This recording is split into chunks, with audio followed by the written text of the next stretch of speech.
movie breaks down the complex ideas, concepts in physics to easy, digestible concepts. Active learning.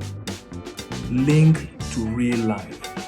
Once we are able to link every bit of lesson, concept in physics to real life, it becomes fun for the kids. It becomes enjoyable for them.